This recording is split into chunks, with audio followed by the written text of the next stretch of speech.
All right, so we're diving into something pretty interesting today. Uh, Germany's request to get a whole lot of their gold back from the U.S., like a huge amount. Yeah, you're talking about 1,200 tons of gold worth over 100 billion euros. It's a lot of gold. Mm. And it makes you wonder why now, right? What's pushing Germany to make this move?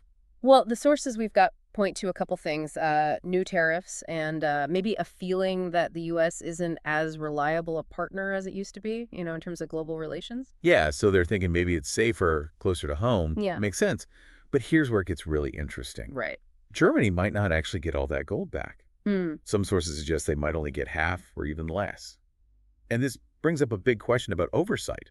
Hmm. The last time the U.S. did a full audit of its gold reserves was way back in 1974. Oh. Since then, it's been just checking the seals on the doors. Like 50 years without a proper inventory check? Yeah, that's a pretty significant gap when you think about it. I mean, we're talking about huge amounts of gold here. And trust is kind of the foundation of international finance. Exactly. And it makes you wonder, right? What's the actual state of those reserves? Right. And it seems like Germany isn't alone in this either.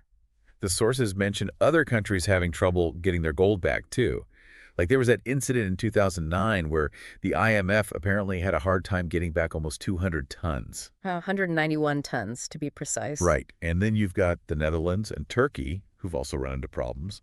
Apparently, Berlin itself has only managed to get back about 674 tons so far. Yeah, it all points to the idea that getting your gold back from another country, it's not as simple as you might think. Definitely not. And it kind of makes you question how much control countries really have over their assets when they're stored somewhere else. Absolutely. But then you come across this story about China from back in 2009. Yeah. They bought 70 tons of what they thought was American gold in London. Turns out the bars were stamped with the Fed's mark, but they were actually gold-plated tungsten. Oof, that's a big deal. Makes you wonder about the integrity of the whole system. Right. Like what else could be out there? Exactly. It definitely makes that analogy from one of the sources hit home, the one that compares storing gold in the US to giving your life savings to a shady neighbor just out of prison. Instead of putting it in a bank. Yeah. Yeah, I remember that.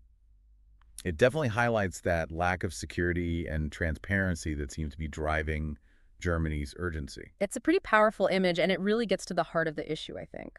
With Germany wanting their gold back, the huge gap between audits, other countries struggling to get theirs back, and then that tungsten situation, it all leads to one big question. Does the U.S. actually still have all that gold? Or has a lot of it just disappeared over the last 50 years? So to recap, we're looking at Germany trying to bring its gold back home amidst worries about tariffs and changes in U.S. policy.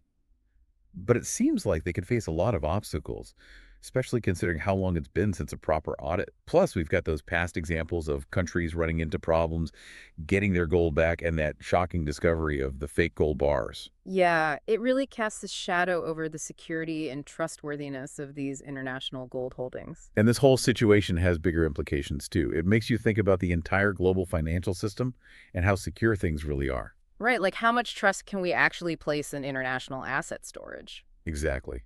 So here's something to ponder. Given everything we've talked about, the lack of transparency and the documented struggles countries have faced in reclaiming their gold, what does this tell us about the current state of global finance? Could this be a wake-up call for other countries to rethink where they keep their assets and how those assets are verified?